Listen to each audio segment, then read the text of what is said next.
الله نحمده ونستعينه ونستغفره ونعوذ بالله من شرور أنفسنا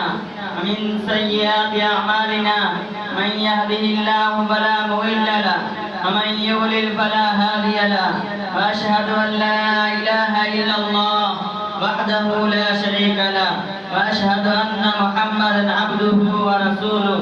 صلى الله عليه وعلى آله وصحبه وسلم تسليما كثيرا. أما بعد فيا عباد الله جاء في كتاب الله تعالى فإن مع العسر يسرا إن مع العسر يسرا.